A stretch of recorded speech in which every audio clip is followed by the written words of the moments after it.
A lot of people have been writing into this channel, which, by the way, if you have some questions and some queries and how I can help you, and by me help you, I mean stealing other people's ideas and profiting very slightly off of years of their work, please write in the comments. I know a lot of people are saying that, what's your skincare routine? And I just can't do it today. I just got off a flight from Cairns and it's so awful. I just don't feel justified. But I will say this about Cairns before we even get into that. That place is just Papua New Guinea. Stop being Australia. And on top of that, your entire economy is based around ripping off British backpackers. That's it. So in fact, you're not even Papua New Guinea. You're Thailand. Just accept it.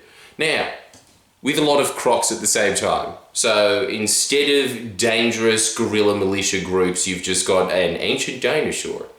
You've got a bit of Land Before Time in there as well. That's always fun.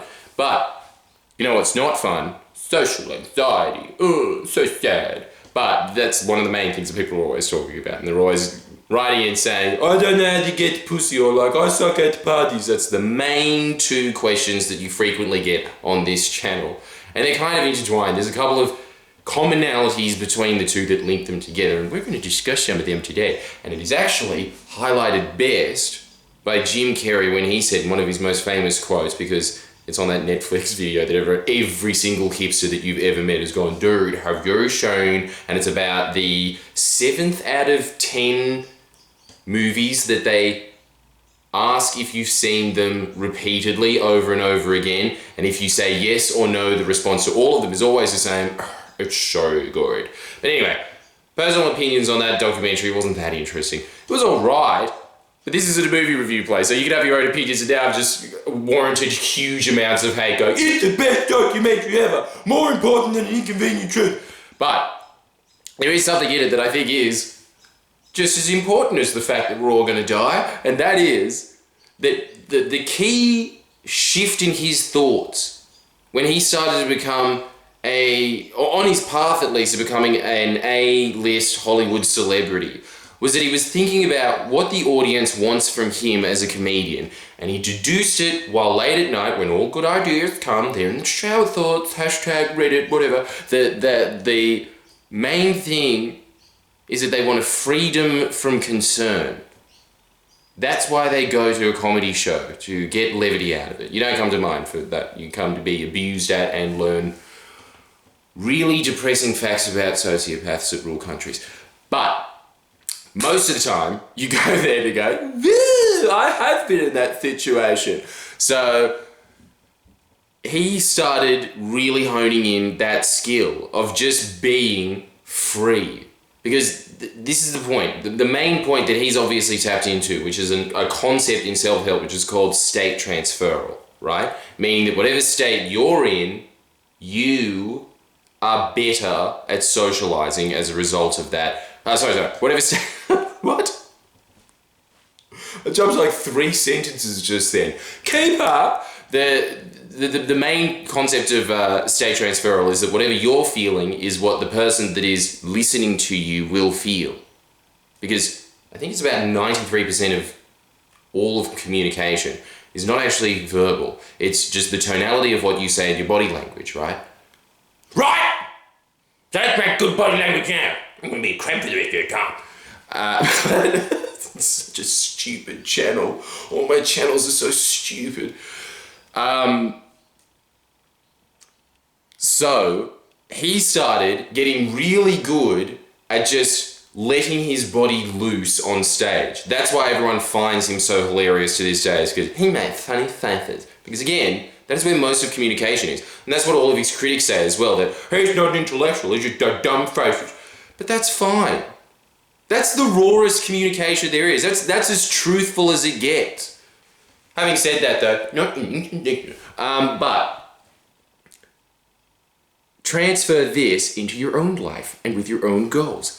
It's a really powerful concept to hone in on and be very hyper aware of, at least for a while. What usually happens is you become too hyper aware of it and you go down this rabbit hole that lasts about 3 years and you waste 3 years of your life, and then you snap out of it one day and you think, that is all I've been thinking about for those last 3 years. So better start now. Let's do it. Here's Johnny. Get ready. Boom! This is the one. This is the idea. Next time that you're in a conversation with a girl, or when you're at a party and you're just going, I don't know what to do, I'm scared. This is the problem that most men have, and a lot of antisocial women. The reason that they're antisocial is because they've got that, I'm too cool for school, and just be here, someone just come up to me and then I just be like, they've got that attitude, right? But people are attracted to where the energy goes. That's the main thing that you'll see in a party. There's all like, even you've been to parties, right, where there's like a fat 50-year-old around a bunch of really attractive 20-year-olds that's just cannonballing in the pool, right, and then makes out with chicks at the end of it. How does that happen? It's just that he's pulling all the focus because he's excited. That's pretty much all it boils down to. He's having a good time, so everybody else that's around him has a good time. And then the people that walk around as if they're like some 007 agent being like, ooh, I'm all mysterious, except for I've got no confidence whatsoever and I don't know how to kill a man with my thumb, so it's actually pretty pathetic in this scenario, really, and I don't have a touch. That's what most guys' psychology is when they walk in there, and a lot of girls, they have this whatever kind of... No, you go in there being personally happy. And as a result of that, the people that you interact with will start to feel happy as well. You will see this time and time again with people that are not good at social interactions. They walk up to people, and a lot of the time, they've got all these nervous twitches where they're not looking at people in the eye, which is, again, something that I have to do, but it's not because I'm nervous of talking to people. The reason I'm not doing it is because I'm actually an extremely judgmental human being that just goes, everyone's a cunt except for me. I'm the only good person on the planet. So I've had to train myself over years to be like, oh, maybe two people are good. And Dalai Lama, possibly. But definitely who's up there is Hilary Duff and Ryan Seacrest and me. Imagine if you had that concept of life. I bet you there's heaps of bodybuilder channels of those guys that just like go there and just like the Bruce Wayne method. I bet you if you ask them who their favourite person on earth is, they're like, Ryan Seacrest. But anyway, what you want to do in these situations, when you're talking to strangers, you want to be comfortable in yourself. How do you become comfortable in yourself? There's a lot of tricks to doing this. First of all, you can think about a lot of things that make you happy. But the second thing, which is the most important one, is assume the body posture of somebody who is happy, or assume the body posture of someone who's excited. Whatever positive emotion you like feeling, think about times where you felt like that, and you will start assuming it. And you can even picture it in your head right now. How does a happy person look? Well, first of all, they have a smile on their face, don't they? That's a happy person. That's someone who's too happy. That's someone who's brain damaged, isn't it? That's their smile. Well, that was pretty dark. Look, this is why when you have one beer, usually in a social situation, you're better. And then if you have 3 beers, you become fucked. And everybody starts surfacing away and moving away from you, because at that point, you become too self-aware, right? Like, and your brain just becomes basically a gorilla. That's pretty much it. But just one takes off that edge where you're constantly thinking, they said something, what do I say to that? Do I say something? What are they going to say to that? But I don't know what they mean by that. What do they mean by that? You're having a clearer streak of conversation. And what a really good habit to get into is to not get fucked up every time you go to a party, so you can go there and just enjoy it au natural. That's a better way to go about these things. And for, chatting to girls and all that, it's better to just get the basic skill of being able to enjoy yourself, which again, there's a lot of guys that are good at this.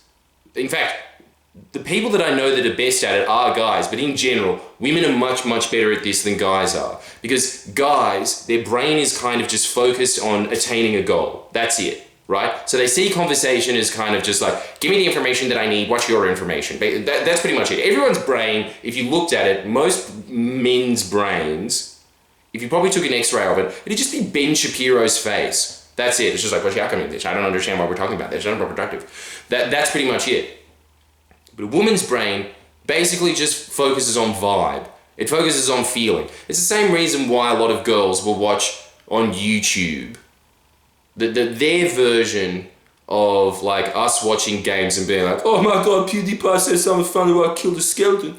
Their version of that is just watching vloggers walking around going, hey guys, I'm going to Coles now. Oh my gosh, salmon is so cheap. I love salmon. Did you know that? How quirky is that? I like a fish that really morphs well with human taste buds. I'm the only person in the world that does. That's their version of that. And it's because there's no end to it, really. Like, those vlogs kind of just end, if they do have an end, it's kind of just like, and I'm really excited, I've got this handbag coming out, I've said too much already, bye, and then they finish, right? I mean, I suppose it's kind of the same with those game ones that just go on for 3 hours, but the very design of it, because you're watching a game, there is a goal to it. You have to stop thinking about that in conversation. The goal of a conversation, let's think about it the way the guys would. The goal of the conversation is to free associate, is to just kind of relax your mind. That's what women are doing in conversations all the time. And the reason that we're not as good at conversing as women are is pretty much, like, first of all, their brain is wired for it.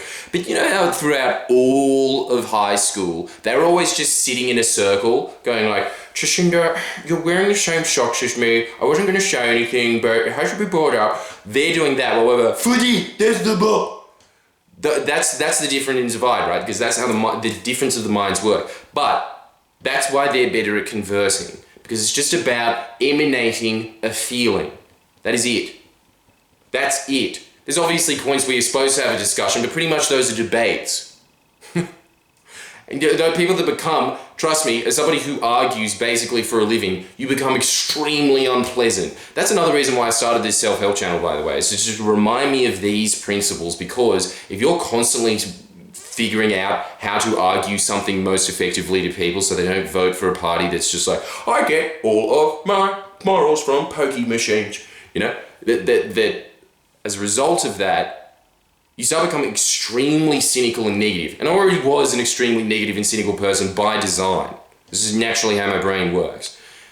But it's not a healthy, good way to go throughout life, right? You want to have a brain that is capable of thinking in a bunch of different ways. And one of the main ones that I constantly see that a lot of guys have that's wrong is that they're not able to think in that kind of free association way. And you can see it happening in their heads. There's also a lot of girls that do this as well, by the way, but it's much more common with guys. The thing that is happening in these conversations while you're talking, I mean, it's an old point. Everyone knows that this happens, but it's still so prevalent. I mean, actually, maybe not a lot of people do know this. Maybe it's just because I've read so many books where it's just like, it's the same 12 points over and over again for 300 books, and I want to read more. But one of the main things is that while you're speaking, you can see the other person not listening, formulating what they're going to say next, and so the conversation becomes jarring and jagged. It's kind of like shifting gears. It's on a really rusty ute. It has that like, I thought of a joke that was relevant 3 sentences ago. It's not nice, right? It's actually really off-putting being in a conversation with someone like that. And, you know, everyone's guilty of that to a certain degree. But the thing is to be aware of it at least, because the people who aren't aware of it are way, way worse at it. So they just insert things into a conversation really jaggedly, and you can see if you're very aware of people's body language, which those people usually aren't, because they're not making eye contact, or they're not looking at the person's face, again, which is something that women do that guys don't, because as Jordan Peterson's point always is, men are obsessed with things, women are obsessed with people. But that is true, that guys, again, they're just a very internally focused creature. They're thinking about how to build things, how to get somewhere. They're not thinking about like, is the person okay? What about this person? No, they're sad, it's a bit their sadness. They're not thinking about that stuff. But you should have both a masculine and feminine mind. So if you're a woman, a lot of the time, what's a really common thing that you hear women do all the time? I'm dropping out of uni, I don't know what to do. It's because their mind is too free associated. It just goes in different directions all the time. It doesn't have that like, gotta get that degree so I can become an engineer kind of vibe to it. And again, obviously, there's huge exceptions to both these, but whatever. I hate how in all of these self-help talks you always have to be like, but there's exceptions, just go with the generalizations. Generalizations are mad. Generalizations are so underrated. Anyway, so If you have that problem and then you see that, just think about that. How internally focused are you? Are you just constantly thinking like, what does this person think about me? Oh, I've got something to say, I'll say it now. Are you just thinking about yourself in the conversation all the time? Because if you are, you need to get out of that habit. That is a really, really bad trait.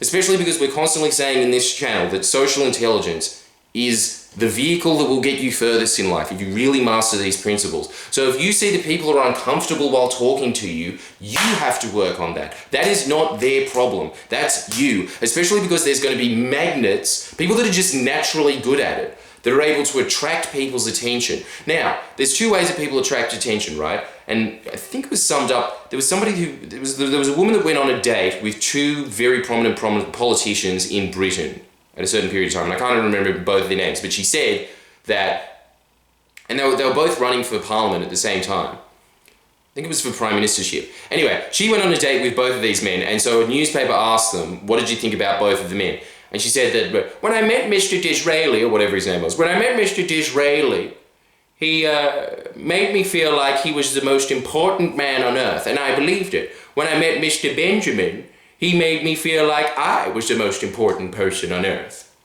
And who do you think the public elected? The guy that made them feel important. That is the difference. A lot of people are constantly trying to impress other people around them. And as Dale Carnegie always says, you can make more friends in 2 months being impressed by people than you can in 2 years by trying to impress them. That's all it really boils down to, this really 30s concept that has been rehashed and repeated over and over again, which is that if you are interested in other people, they will be interested in you. Again, it is the law of reciprocation, and the law of state transferal naturally mards into that, but that's the more the emotional side of it, and this is more the logical side of it. But really you should be working with both of these components together, right? So go to a party, or when you're going on a date, one of your little Tinder dates or whatever, make sure that you're feeling good before you go there, as opposed to being like, I'm scared. Just start thinking about other things that make you happy. As a result, even if it doesn't work entirely, I can guarantee you will feel a lot better going on. It's the same thing that happens when I go on stage. Now it doesn't, because I'm just at that point of when I go and do another stand-up show, it'll be like that. But at this moment, I've just done the stand-up show so many times that I'm just thinking, can I have some money now? That's it, because it's just so ingrained. But eventually, at the beginning, especially when you're testing out new material, it's terrifying going in front of a bunch of people and being like, I'm trying to entertain you and say that I'm really funny and smart. Can you just validate everything that I say every 7 seconds? That's basically what a comedian is trying to do, right? It takes a lot of courage to get up there and do that. It's the hardest job in the world. Much harder than mining for diamonds in Africa. Those guys don't know shit. And so what you do to prep yourself to get into the mode of going in there, first of all, I assume the body posture of someone who's confident. 2 minutes before I go on stage, definitely. That's, even before that I do that. Obviously you meditate, I've talked about this in the public speaking video, but the other thing that I'd like to add to that is that instead of thinking about going on stage and thinking, oh my God, are you gonna like me and stuff, I just imagine people's faces laughing and having a good time, and like just chicks that I've seen in the audience at points being like, oh, that's so naughty. You think about those things, because that puts a smile on your dial. Then you walk out and you do it. It's the same in these situations. You think about social situations where you have had good experiences in the past. You think about friends where things are just flow natural. And what happens is you trick your brain in that situation into thinking, oh, this is just my best friend, you know? And so the conversation kind of goes that way. It's really, really ingenious. But the real boil home points are, and this is basically just a homework, which is just write this, which is that don't try to impress people, be impressed by them. And it's true. What also happens is, when you are impressed by someone, you actually learn heaps of stuff. That's much better for your brain in the long run anyway, as opposed to being like, I'm mad, here's why, I thought of something witty to say. No one cares. This is the other thing, like, even if you do say something witty and it is inserted in that, because it comes off on the wrong emotional trajectory, everyone's gonna be like, ugh. Even if it's clever. But if you're in a good mood, you can say the dumbest thing on earth and people are going to be like, I have never heard of a man dressing in a dress before. That is the newest concept to me ever, you know? So that's the main thing. Write that down. That don't try to impress people, be impressed by them. Get into the habit of doing that. The second one is, remember the law of state transfer. Oh God. Flights, they knock you around, especially if it's in your same time zone. I didn't even have to change my watch, and I'm sitting here going, I'm jet lagged, my skin's bad. Such a middle-aged housewife. Anyway, so the next one is, stay transferable. If you're happy, they're going to be happy. And then the third one that I think is actually nowhere near as important as the other two, but you may as well just chuck it in, which is, it's an old Buddhist technique. Before you're walking into anyone, this is actually something that Indians do as well, and it might even be why, when you're in an Uber, and every time you're ever in an Uber with a Paki guy or an Indian guy, they're just really chatty. And they're always just like, I don't know, it's just a really easy conversation talking to those guys. But then when you're talking to like an Asian guy, right, who's doing an Uber, and then he's just like, hello, did you like my service? Would you like a meal? And it's just very robotic. I think a huge proponent of that is that in Indian culture, they have something called namaste, where they acknowledge the spirit of someone before talking to them. So it just kind of creates this familiarity. And it's the same thing in Buddhism. They have this thing of like when they talk to people, before they even open their mouth, they kind of just hope that that person's happy. That's it. They just want that person to be happy. How lame is this to finish this video like this, but I'm going to do it. Namaste.